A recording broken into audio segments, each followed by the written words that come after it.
Okay, so I'm seeing people introducing themselves in the chat box. We have people from pretty much all over the world, from Mexico, from India, from Spain, from Italy, from Bangladesh, from Dubai, many places. And we have so far about 55 people, 60 people on the webinar. So this webinar, just to repeat, is about building back better, policy making for the post-COVID-19 world. We have a great panel who are going to talk to us about the role of clean energy, of renewable gas, of energy storage, and other clean energies in the post-COVID world, particularly in the stimulus packages that many governments are starting to put in place and multilateral development banks are starting to put in place to address the economic consequences, the economic depression coming from the COVID-19 pandemic. And what we'll be focusing on is the role of clean energy in those stimulus packages to get economies moving again, to get economies more competitive. We'll be talking about some specific technologies, some specific policies, some specific experiences. We'll be talking about the need to use those technologies and those investments to try and prevent what could be the next crisis, having not prevented the COVID-19 crisis and the economics that went with it, to try and prevent, through the stimulus packages, the climate crisis, which otherwise could be coming. So let me ask each of the panelists to make some opening remarks or presentation. And then after their presentations, there'll be an opportunity for discussion of questions that you, the participants, send in. You'll see at the bottom of your screen a Q&A box. I would encourage everybody to send in questions through that Q&A box. In other words, the chat box was used for people to introduce themselves, but for the questions we use the Q&A box. So whenever you feel like asking a question, please send it in through that box. We have three great panelists with a wide range of specialist expertise. We have Lisa Fisher from E3G, the climate think tank. We have Gonzalo Sáenz de Miera from Iberdrola, the energy company, and Anna Halpern-Lander, the CEO of Ortus, which is a clean energy developer. So let me ask Anna to speak first. She may want to say a few more words about Ortus and about herself. Anna, please go ahead.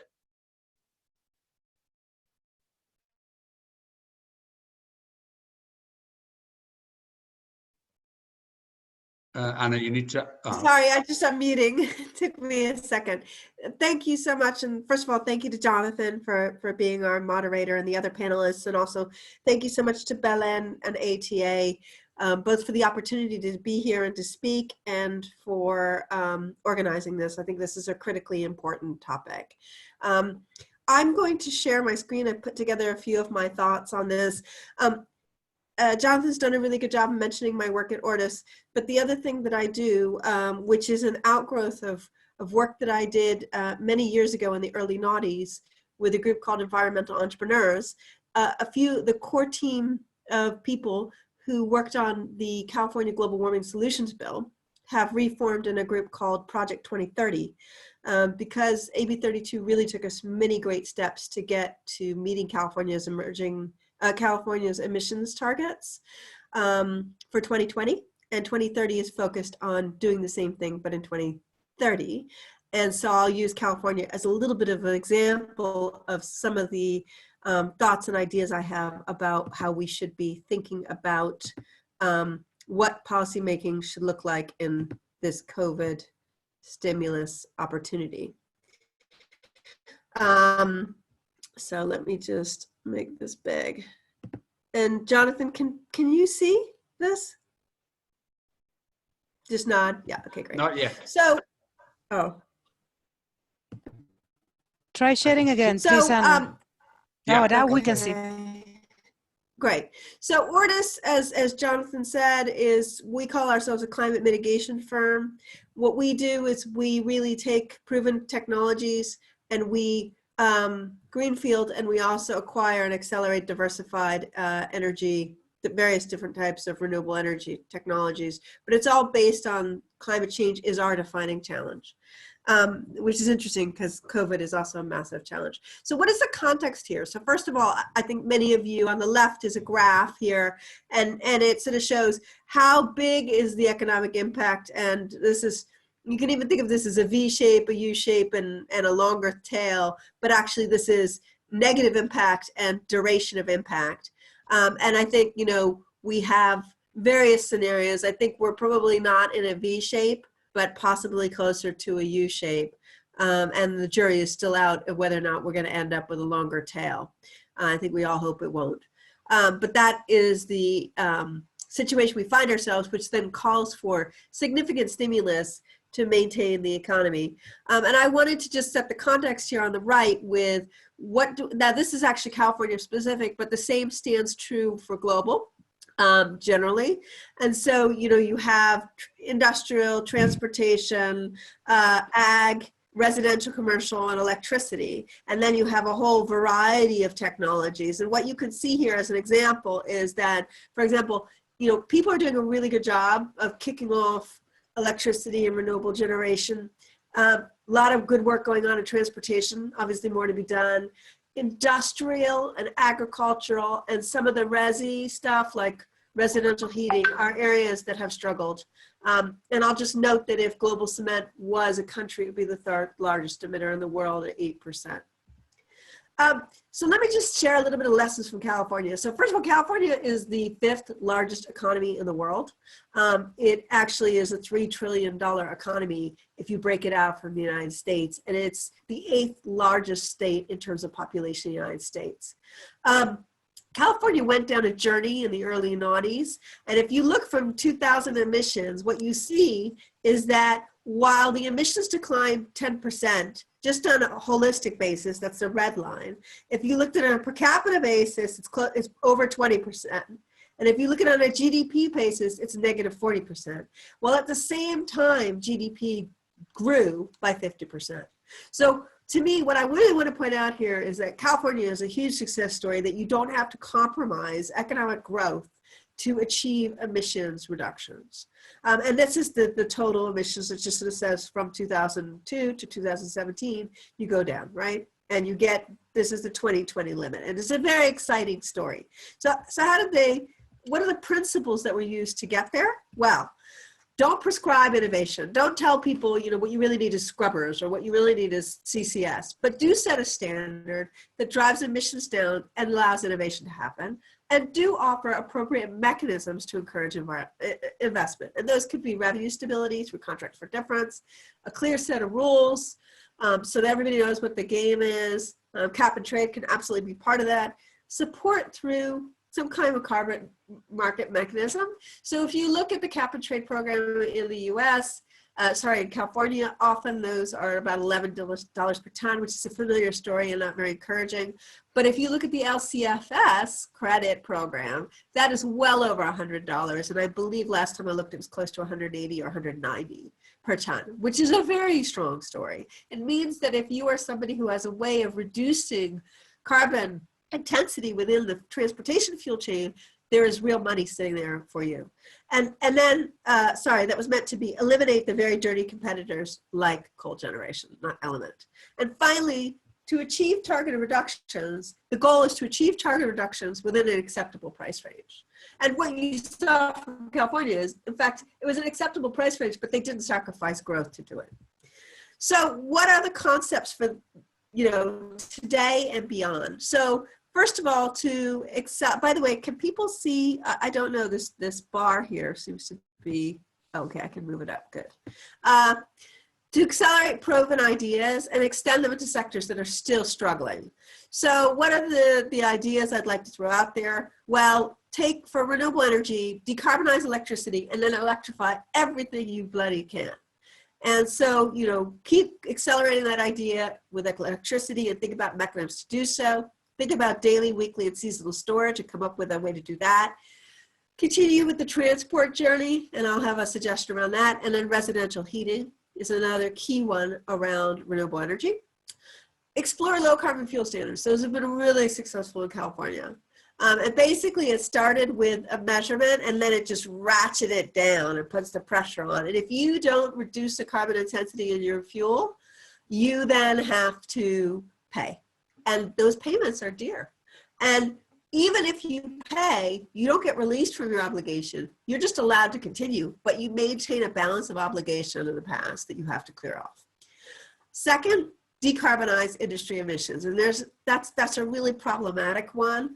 And I'm going to take an example of cement and show that actually it's not as hard as it might look. I haven't looked at others, but I think that's something that many people need to do. And then an easy one is energy efficiency and looking at home building. And then finally, two other ideas, which are carbon farming and capturing CO2 in the ground and in building materials, while decarbonizing the process of building materials. And then one last one, which really occurred to me, and this is entirely, you know, well, this is all my presentation, but is how much can we embed our localization lifestyle changes that we've all had to take on from COVID? Because what occurs to me daily is how much carbon is being saved by the fact that people don't have to commute because they're still in lockdown.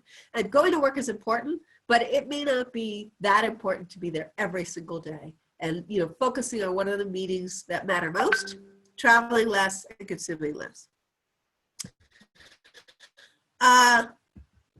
Next slide. Right. So renewable energy is countercyclical, so it's a very good investment. And but it is one that, given the economic situation with the market price of energy, will increasingly rely on government action. And I'll just lay out what, in my opinion, what needs to happen. So, you know, government should have every reason for renewable energy stimulus, and the fundamentals are very attractive, in addition to climate change reasons. Anna, I think you intended your slide to move on, and it hasn't moved on. Oh, okay. We're still on concepts for the next decade and beyond. Okay. I'm going to stop share and restart it. Yeah, that's the best way.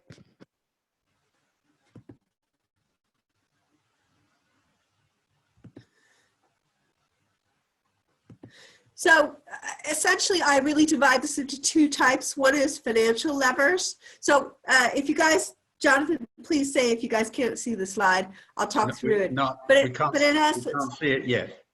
Okay. So I'll just talk through it and then please tell me when you can see it. So as governments have every reason to go after renewable energy beyond the climate change reasons, which are good enough, but you know, it's crisis resistant. It gives us energy and logistical independence. It's non-correlated and it's low volatility. Of course, it's green and relatively cheap. You know, oil at $10, $20, $30 is very cheap, but renewable energy has now reached a stage where it can really hold its own. Where I really think governments need to act. One is the financial levers, the other one is the policy levers. On the financial side, there's a lot of sort of points under stabilizing revenues for renewable projects.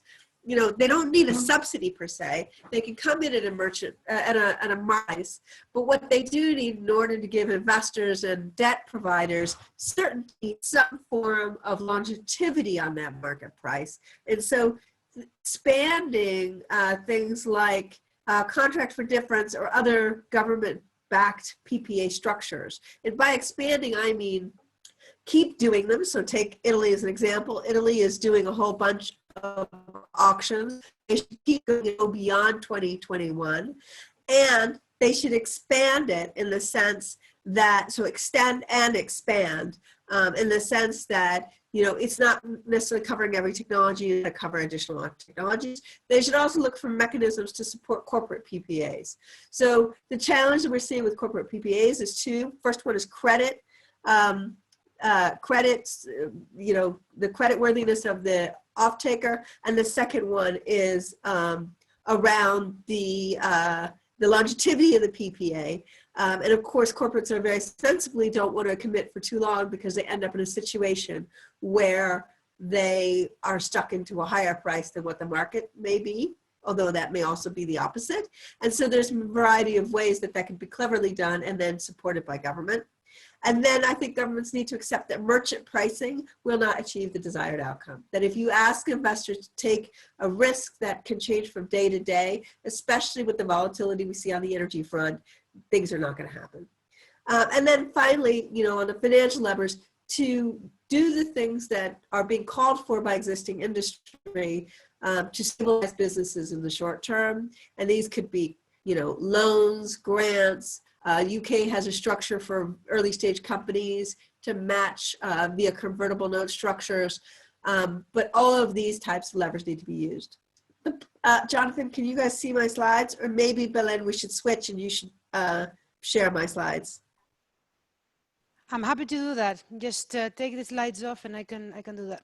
Okay, I'll stop share. I'm on slide 7. Yeah. So on the policy levers, you know, we have to be aggressive in setting a 1.5 required levels of emissions, and, you know, ways that, while still being very community focused, expediting planning and permitting, expediting interconnections. And when I say expediting, this is not, you know, steamrolling over communities, but it is knocking the bureaucracy out of a lot of the permitting processes that exist today. And then apply significant pressure by continuing to phase out coal, not just discouraging investment, but forcing existing plants to close. And then looking at mechanisms like carbon taxes and low carbon fuel standards. I'm now moving on to slide 8, Belen. The duck curve, right? Yeah, it's on screen. Okay, great. I'm not seeing it. I'm seeing just the first slide. So the other point I want to make is daily, weekly, and even seasonal. You are just showing the front page. Oh, wow. Okay, hang on 1 second. We're having a lot of technical little issues today. Just give me a second. Sure. So what I've shown on this slide is a picture of the duck curve. And essentially the point here is that seasonal, daily, weekly, and even seasonal storage is key. And I think many of the people on this call are very aware of the impact as you reach a certain critical mass of solar, and in some cases wind, depending on what the profile production of wind looks like, where you end up with an overcapacity of renewable energy at times when it may not be needed. And in solar, that happens in a thing that looks very much like what we call the duck curve. It looks like a little fat duck. And the solutions really are storage, shifting demand, better grid interconnection, and the storage solutions can also be, you know, around building a hydrogen network, using things like compressed air and hydro, pumped hydro, which enable one.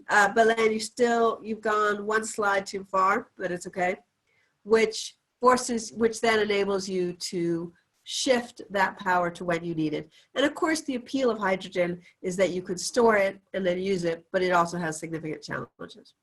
I talked about transport. So one of the items, particularly in Project 2030, that we're looking very keenly at is, can a separate market for renewable energy for transport be less expensive than petrol through policy design? And if you look at just about the numbers, actually, it's a very compelling idea. And so the proposition is, you can buy it like cell phone minutes, you could link it to something like an LCFS, depending on your jurisdiction, and then, you know, you could have direct customer access, and it'd be a lot like the gasoline market. But, you know, there's a number of requirements, and the cost when you add the storage in is a bit more than gas or petrol for Europeans. And so, you know, you have to think about what kind of LCFS offset might be available to reduce that cost. But it's a very compelling proposition on its face. Next slide. Now, I wanted to talk about industry emissions, and we're not yet on the next slide, but what we will see. Anna, I think we're having technical problems with the slides, and I'm wondering if you could conclude in about a minute or so. Yeah, I can conclude in about a minute 2 minutes. So I'll just very quickly go through process emissions. So I've taken the cement process, and one of the things that's really fascinating is it seems from the outside like a very fragmented industry with very diverse products, but actually just taking it to the top of the line available technology today, reducing the clinker to cement ratio, adding CO2 in curing, and substituting municipal waste and or biomass for coal or other fossil fuels leads you to a 30 to 40% reduction in emissions. So there's a lot of opportunity available in that, which is highly compelling.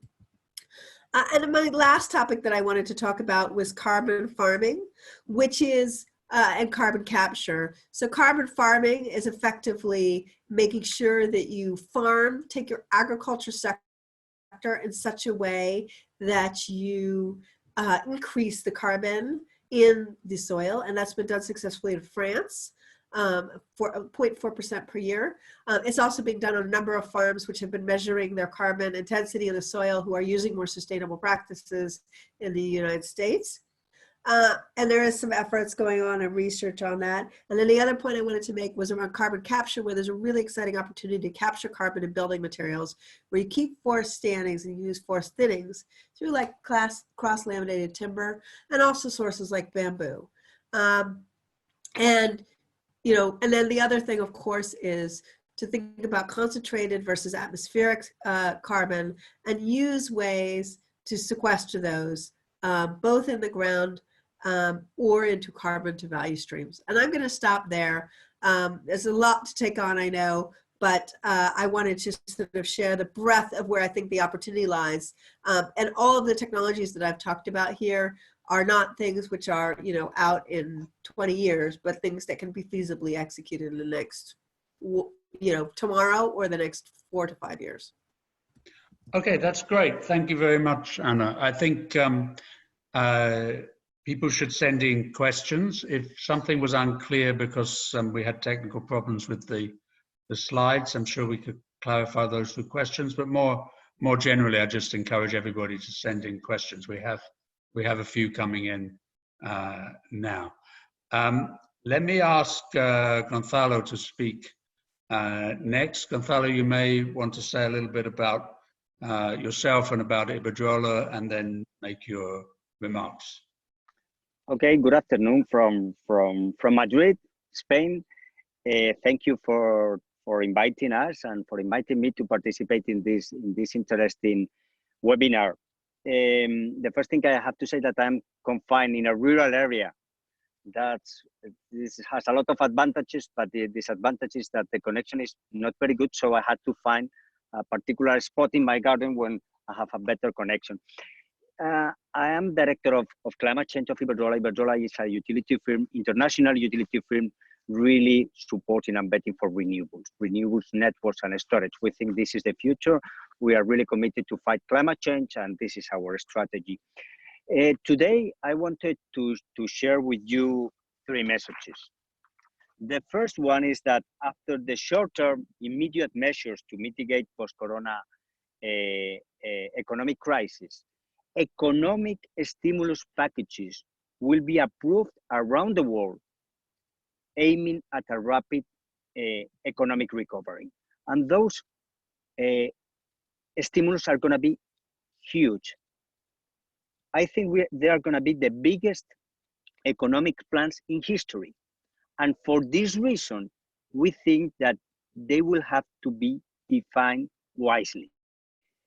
So, and what's the meaning of wisely? I think those plans must be effective economically and socially, creating investment and jobs now.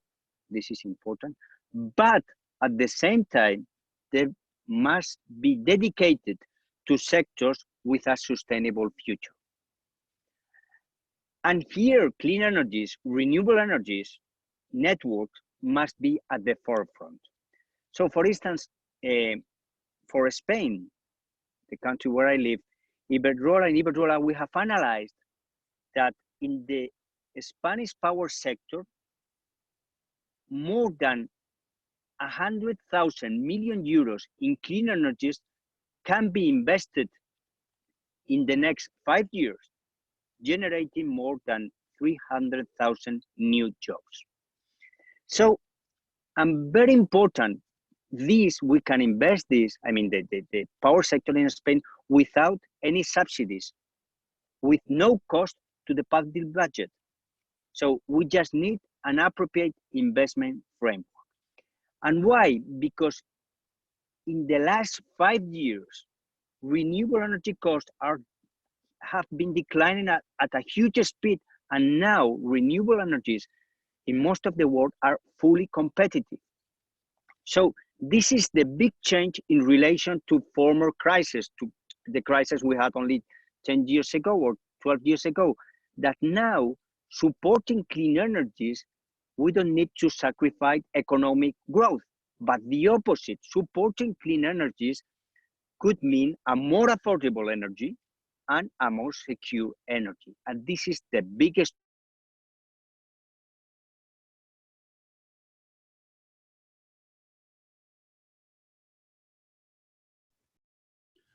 Gonzalo, your Yes. connection Yes, froze for a few seconds. Okay, because I had received a phone call. Sorry for that. Sorry. The second message is that at the EU level, the European Commission has said that the recovery must come from digitalization, from decarbonization, and from making a more resilient society prepared to future health and other crises, such as the crisis of climate change. So we need digitalization, decarbonization, and resiliency. And as companies, as Iberdrola, it is very clear to us that a sustainable environment is crucial to have a sustainable and resilient economy. So a green economy is not just about the environment. We are in the middle of a technological revolution, and clean energies are becoming increasingly cheaper. So things have really changed in the last 5 years, especially from a technological point of view. And this is very important for policymakers. Things have changed a lot in the last 5 years. So almost everywhere in the world, and we are investing in renewables all around the world, it is already cheaper to generate electricity with renewables than with coal or gas plants. And in 2 or 3 years, it is going to be cheaper to buy a zero emission electric car than a diesel car that is more polluting. So in this context, we must take this opportunity, and it's a unique opportunity because the stimulus package is going to be huge, to accelerate this process. And accelerating this process, we will improve competitiveness because renewable energy is going to be cheaper, it's going to be more affordable. We can create jobs and at the same time reduce emissions, improve air quality that we think is really important, and have more livable cities. And the last and final message is that we must learn from past experiences and from past mistakes. So in Iberdrola, we are convinced that we should take advantage of this opportunity to invest in sectors and jobs under a long-term perspective. This is key, long-term perspective, because otherwise, if we invest in sectors that have no future, it will be wasted money. Jobs that will be destroyed as soon as the money is no longer injected. So for this reason, we must invest in activities and sectors that make our regions, in our case, Spain, UK, because Scottish Power, United States, Mexico, more competitive and create jobs that can be sustained, jobs that can be sustained in time. And we are talking about renewables, network, recharging points for electric transport, and so on. So I have 3 teenager children who are thinking about job, about their work, no? Like million people in Spain and like million jobs around the world. And I think we have the opportunity and we have the responsibility to support sectors that will give them a decent future with a safe and quality job. To conclude, I think we must take advantage of this opportunity and dedicate these economic packages to change the world towards the society we want to be. And in this scenario, clean energies and especially renewable energies have an extremely bright future. Thank you. Thank you very much, Gonzalo. You make a number of very important points, but particularly the fundamental point that this crisis is very different from the last crisis, the financial crisis of 2008, particularly in the sense that with this crisis, we went into it with clean energy being cheap and competitive and job creating. That wasn't the case back in 2008, 2009. Let me turn now to Lisa Fisher from E3G. Lisa, please go ahead, make your remarks, your presentation. I encourage everybody to continue sending in questions to the Q&A box. Thanks very much, Jonathan, and thank you as well. I'll repeat the thanks we've already heard to Atta Insights for hosting this.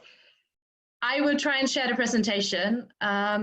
Jonathan, it's your job to interrupt me if it doesn't work again. Then I'll just stop share, reshare, and we'll see if that works. Just go to display settings, please, and in there click, yeah, display settings. Show me what you have. Duplicate the slideshow. Let's see if that one works. Hopefully it does. Here we go. All Yes. right, I'm switching slide now, so let me. You should see a slide now that says what is E3G. I just wanted to give a quick. I see it. Great. Okay. Quick background on who we are, because you probably don't know us. ECG, we're an independent climate change think tank working on the transition to a climate safe world. We have a number of offices in Europe. We have one in the US, and we also have experts around the world, like in South Africa, in Japan, in Mozambique. I won't say more. I can answer questions later. I lead our work on energy systems and also the future of gas. So maybe we'll come back to that. I'm switching slides. That bar. I wanted to, you should see a slide with different color, blue shape, different Yes. color. Yeah, great, Yes. fantastic.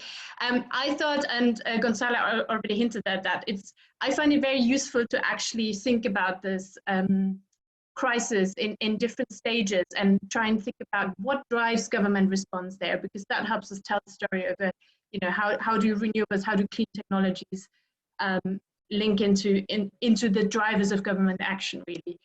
So the first part, which is really the emergency response, which is really about health, life support to companies and employees, furloughings, etc. Climate, clean tech doesn't really have a role to play there. The second phase is more around stimulating the economic recovery. In economies like at least Europe that are very consumption driven, that's all about increasing consumption again of manufactured goods and maintaining and boosting employment. And then you have the third phase of the response, which is links quite strongly to building back better, which is around structuring future economic governance and social investments. And the drivers behind that are increasing resilience to future shocks, and climate change is one of them, but also technological disruption, and investing in sustainable growth and livelihoods. And really phase one, we can't change very much. Phase 2 and 3 are really where we can embed that building back better idea. Learning from past crises, however, the progression between those stages is very quick. I'm switching slides. Here we go. You should see a slide with lots of country flags. If you don't, please shout. This is really just a snapshot. I find it useful to give orientation. Really, countries will proceed at different pace through those different stages, of course, because the disease spreads at different rates, because the responses are different. Nonetheless, we're all connected through a global supply chain that affects certain sectors, like the renewable sector in Europe, for example, that the supply chain extends to China. So there's strong links there. But we will all move through it. We'll probably move through those different stages over the course of the next year. Moving to the next slide. Really, as the main part of my input to this discussion, I wanted to think through the headwinds and tailwinds for renewable, smart and efficient power systems in those different stages. In terms of maintaining and creating employment, renewables in particular have actually a really good story to tell. They're for the sort of phase 2 of the response, they're really quick to scale up and quick to be deployed as long as the processes have been streamlined already. In many countries, there's also already a case for repowering, which can be done very quickly. So in terms of maintaining and creating employment, there's a lot that can be done, and they're already, the whole sector is already employing over 11 million people globally. In terms of boosting disposable income, I draw the attention, and Anna's already mentioned this, to really the demand side interventions like demand side response, smartening of systems, efficiency investments, and that includes cooling. That increase disposable income of individuals and also industrial consumers, and then hence helps with cash flow, helps with actually getting money into other manufacturers' goods into the economy and boosting the economy through that mechanism, through that multiplier mechanism. Also, in the last crisis, we've learned that training schemes can actually really be critical at this point in time to keep people in some kind of paid situation, and at the same time increase their future productivity by moving them into sectors or into sort of skills areas that are of more value in the future. I'm telling you all this, you might know most of this already, but it's really about making the point that governments have a choice here. They have a choice to choose the best available technology rather than maybe the second best one, which might be, gas in many countries. They have a choice, and there's a lot that renewables and clean technologies can offer. There are, however, even in this phase, quite a few headwinds, like, of course, the fossil fuel prices are very low. That means the incentives to invest are quite low, and this is where we need government action to bridge this kind of temporary disincentive. Also, at least in Europe, employees in renewables industries, the clean tech sector are generally less organized in political terms. They have less of a voice politically. So if we have conversations about protecting jobs, we need to ensure that these kind of future jobs are also represented at the table. And what we see a lot in Germany, for example, is that there, in terms of building insulation efficiency, there is a constraint in terms of skilled workforce. But again, that can be tackled through quick fire packages and investments in training schemes. Going to phase 3, so there's sort of more longer term structural changes. Again, renewables have a good story to tell, and most of that's been said, so I'm not going to repeat the competitiveness point. I think there is a point that hasn't been mentioned around resilience, that thermal power plants, especially in Europe, there's many studies by now, will be impacted disproportionately by climate change, so their performance will reduce. And there will also be impacts on renewables, but to a lower extent and a different extent. And efficient cooling can reduce future peak demand, so increase system resilience. There's a lot of health arguments around reducing air pollution if you replace, dirtier cooking fuels in buildings and heating fuels. Renewables are a growth market. We've talked about that. And generally, the clean tech sector is more, and that also extends to agriculture, for example, and protecting biodiversity, is quite job intense. So those jobs through maintenance, servicing, etc., last for quite a long time. But here now I'm coming really to the meat of what I wanted to say today. There is a glass ceiling, and the European example, I promised it in the chat, is really a case in point. Clean energy solutions need more than just money. The EU will next week publish a recovery plan which from everything we've seen in terms of leaked documents, is very ambitious. It talks a lot about renovating building stock, renewables auctions, EU-wide renewables auctions, investment in hydrogen, innovation, etc., etc. So a real boost, short-term boost for the clean economy. However, it will stay a short-term boost unless we review our ways in which we plan energy systems, because at the moment, this is a European example, but I imagine it's similar in many of the countries you are from, is supply side focused and is led by those who own networks. It doesn't necessarily reflect ambition on demand side response, ambition on energy efficiency, ambition on renewables. We often, and I think similar things have been mentioned before, and have regulated returns for infrastructure in the traditional sense, so for pipelines and grids, but not so much for these new services like demand side response, renewables plus batteries. And that, of course, has an impact on the financing costs and on the ability to participate in capacity market schemes, etc.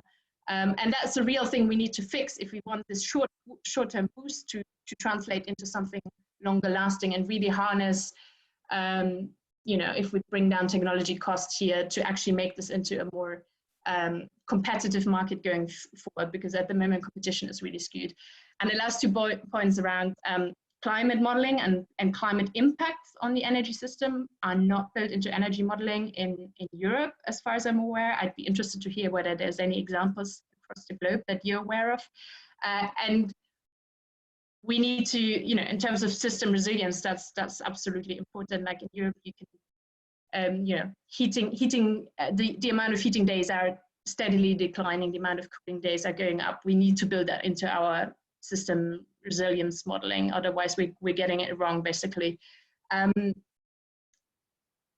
often the reference studies for national planning use quite quickly outdated assumptions on all these new clean technologies. The IEA World Energy Outlook repeatedly had got its sort of renewables costs not necessarily wrong, but they were just very quickly outdated.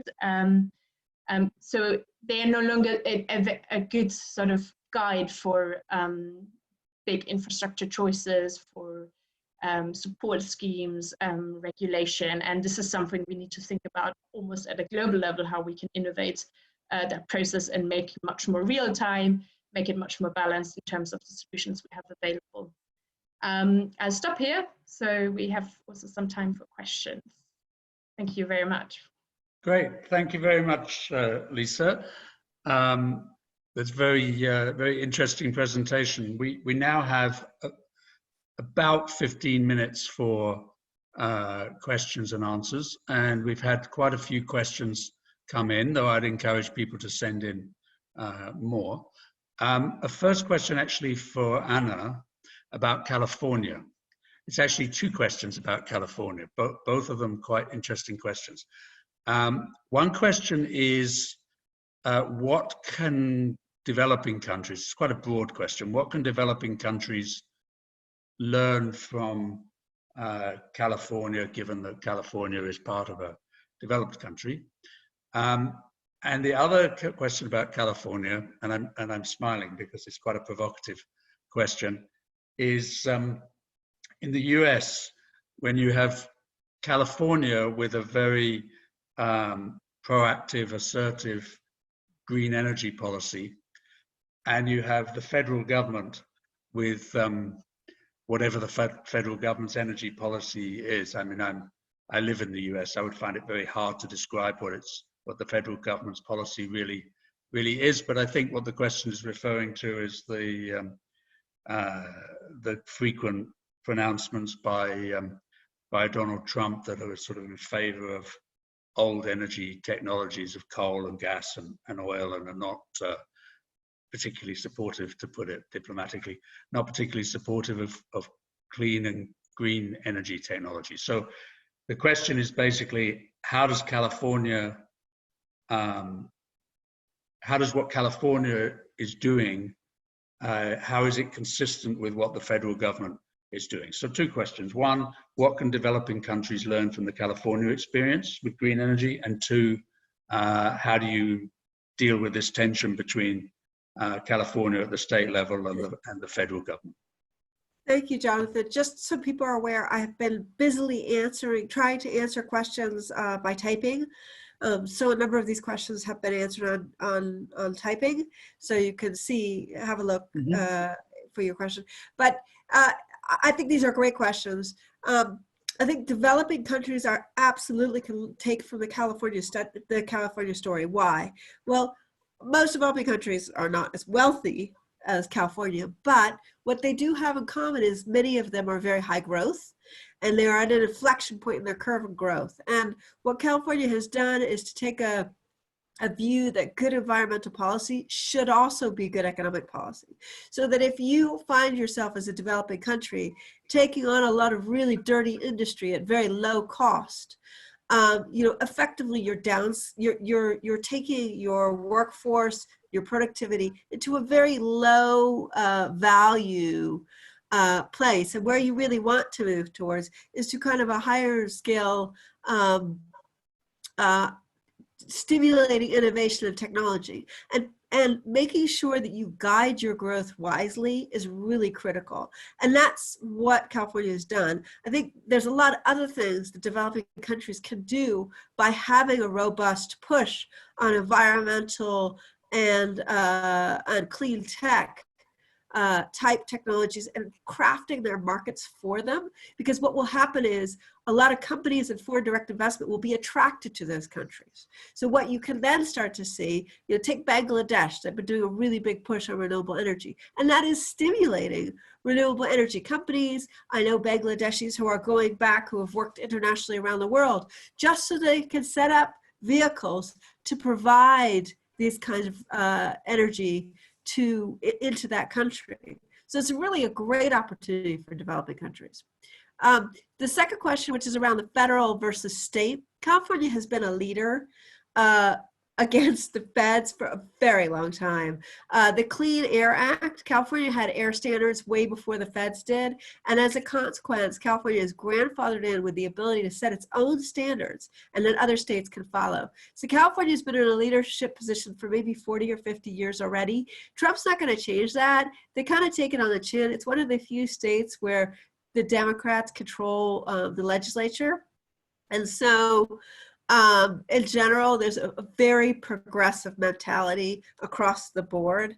And, for example, the conversations we've been having for 2030, we've had a very much an open door where people have literally looked at the initiatives we've put in front of them and said, this is great. How can we find the money to trial this, to do this, to take it forward, etc.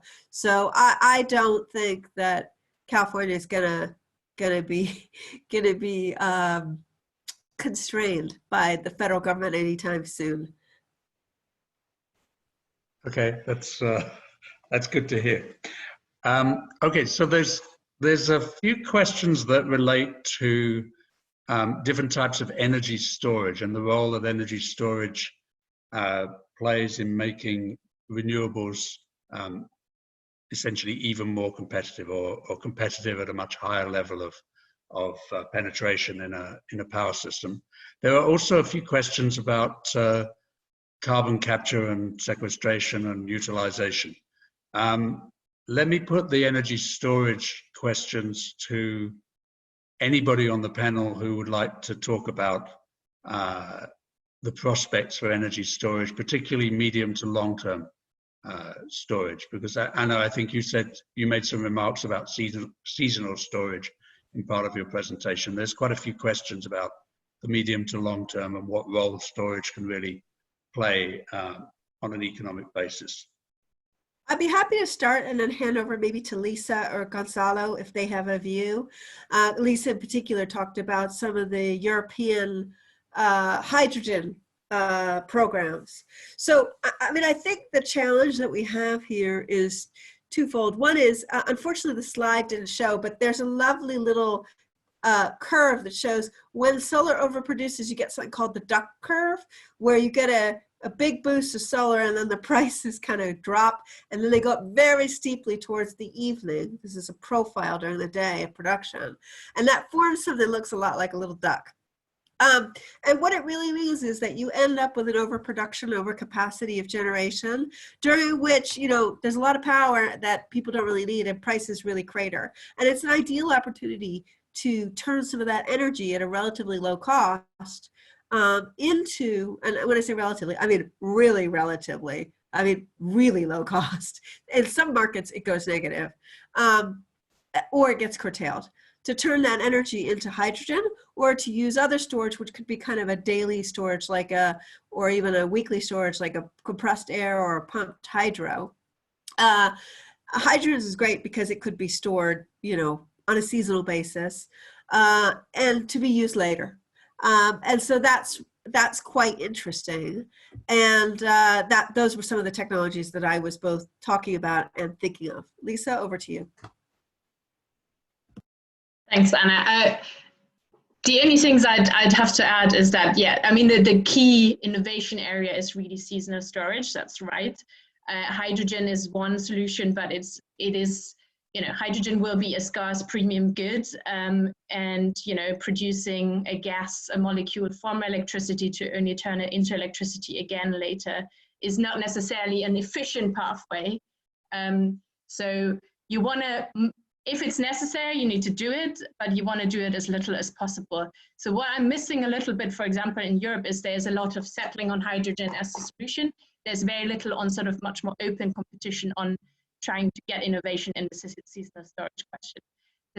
So I think that is a real global gap as far as I'm aware. Again, I'd be interested to hear about things I don't know about. The second point is on storage and demand, you know, batteries more at decentralized level, maybe more for you know, storage for a few days and a few hours. Again, it's actually also an institutional question. So technology costs are coming down. It's actually by now offer, in particular if the market and tariff structures encourage this.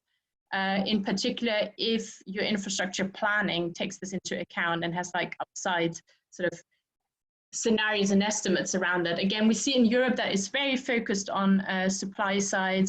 It doesn't have sort of high potential scenarios on demand side, response, deployment. We don't invest in innovation over how do consumers behave or learning, how do consumers respond, and share this and accelerate the learning here. So again, there is a real gap. Like we have the technology now, but our institutional and market structures are lagging behind on really capitalizing on this. And there's a bit of an uneven playing field. Can I add something? Please Can go you hear ahead, me? Gonzalo. Yes, I think I agree with what has been said about the storage long terms.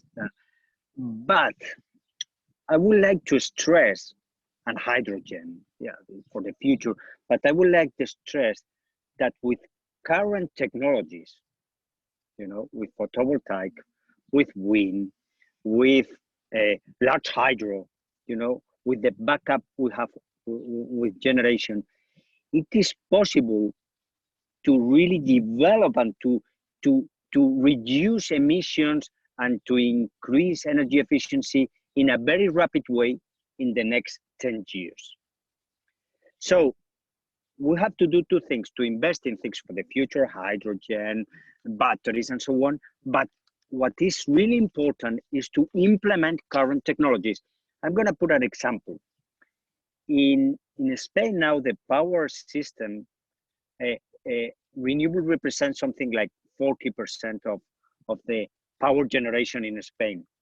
We have analyzed that the optimal mix from an economic point of view will be to have more than 70% renewable energies in the energy mix in only 10 years. For 2030, if we don't have 70% generation from renewables, the system will be more expensive. So what's the message here? That we need to invest with current generations, and we have a lot to do and without cost. I mean, this is the basic message, that we have to invest in renewable generations everywhere in the next 10 years, because doing that, we can move forward and very rapid in order to reduce emissions and to have other benefits. And the other thing I wanted to stress, I mean, the basic issue, the most important issue to us to allocate these stimulus packages are jobs. So if we want to push for renewables and for clean energies, we have to stress the importance of renewables to increase jobs, because nowadays policymakers are worried about in Europe and everywhere about jobs. So I think this is the basic element to I mean, renewables are already competitive, but we have to stress the importance to create jobs and long-term jobs, because other alternatives are creating jobs, but with a very high cost and not competitive for the future. And we are, as you mentioned before, we are in a very different position in this economic crisis to really support renewables as a way to improve energy competitiveness and economic competitiveness and creating jobs. Yeah, thank you. I'll come in a moment to the questions there are about carbon capture and what role carbon capture can play in the view of the panelists. I think the points that you're making about competitiveness, about cost, is extremely important in the recovery packages that deal with an economic depression, because if you're going into a depression, what you definitely need is cheap energy to get you out of that depression. And if renewables are the cheapest form of energy, particularly in combination with storage or demand responsiveness or other flexibility solutions, that's how you will come out of the depression fastest and how you'll create the most jobs as quickly as possible. Let's come back to carbon capture, because I see several questions in the Q&A box.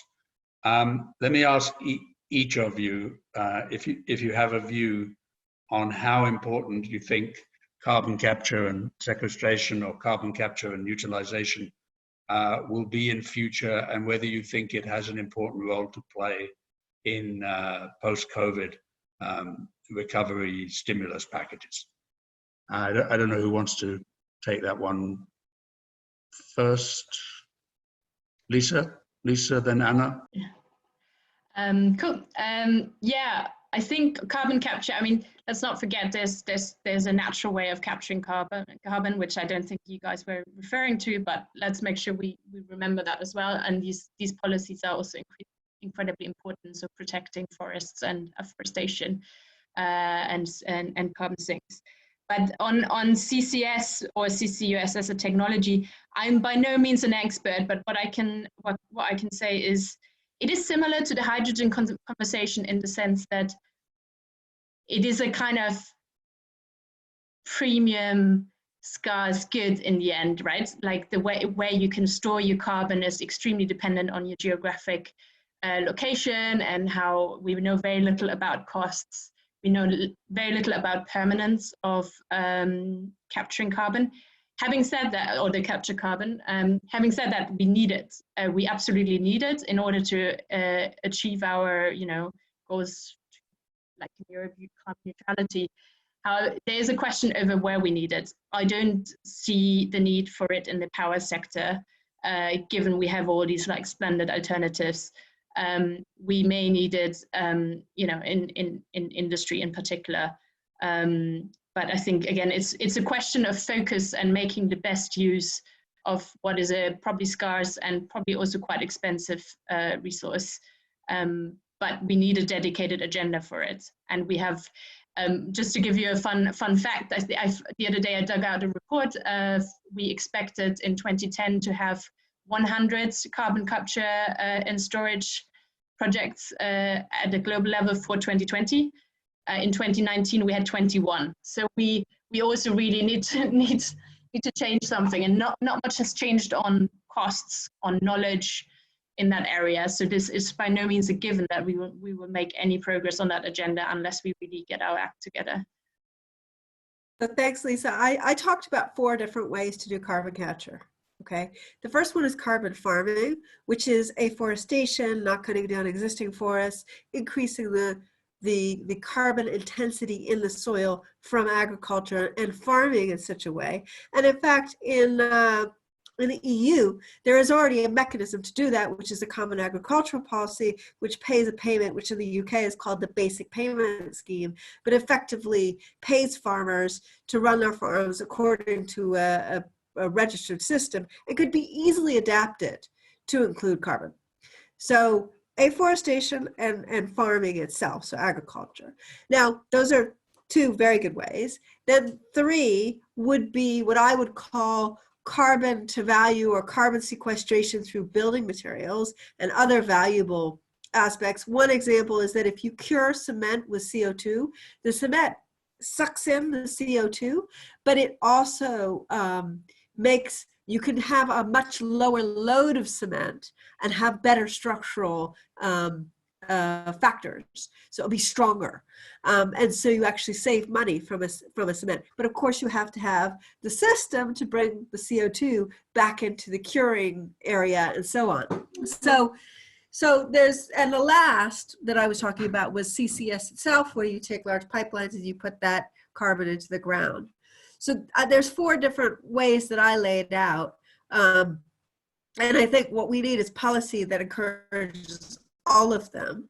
And I would just say that, and that is urgent, but I would also say that from a COVID perspective, there are probably, some of those are more easily achievable than others. And probably the carbon farming stuff is easier to do, and even the carbon to value stuff is easier to do, with the very big CCS projects that cost in the billions of dollars and require a very comprehensive geological studies and so on to make sure that, as Lisa said, they do what is put on the package, as probably something that would be more post-COVID. What is needed is, first, the will to do that, encouragement by legislators, encouragement of the clean tech sector to do that, and then ultimately some mechanism to encourage the pipelines to fall into pace. And if you're going to put down more pipelines for CO2, you might as well put down hydrogen pipelines while you're at it, because you've got the right of ways. So I'll just leave that. Very briefly, I don't see a very bright future for CCS in the post-coronavirus crisis. I think is very expensive, has a lot of problems, and we have alternatives to CCS that are extremely cheap nowadays. Regarding hydrogen, I see hydrogen, or we see hydrogen, but we see green hydrogen as the main element, or I will invest in green hydrogen because I think he has a very bright future. So honestly, I don't see people investing nowadays after this crisis in CCS in the next 5 years, at least, of course, in the power sector, but even in the other sectors, I see that we will invest there will be investments in some hydrogen, but maybe focus on green hydrogen. That is, I think, is what we need to move towards net zero emissions, at least in Europe, and afterwards or also in other regions of the world. Okay, thank you very much. We've kind of run out of time. It's a pity because this has been a very rich discussion, and there are quite a few questions in the Q&A box that we haven't been able to respond to.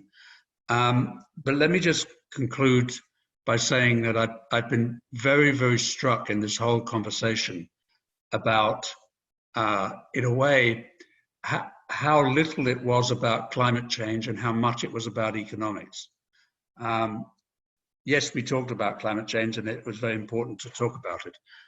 But the arguments that were being made were mostly that economics have gone in that direction anyway, towards the cleaner end of the energy spectrum, and that if you want as effective a recovery as possible and stimulus packages to be as well spent as possible to get the biggest bang for the buck, so to speak, then clean energy is clearly the way to go.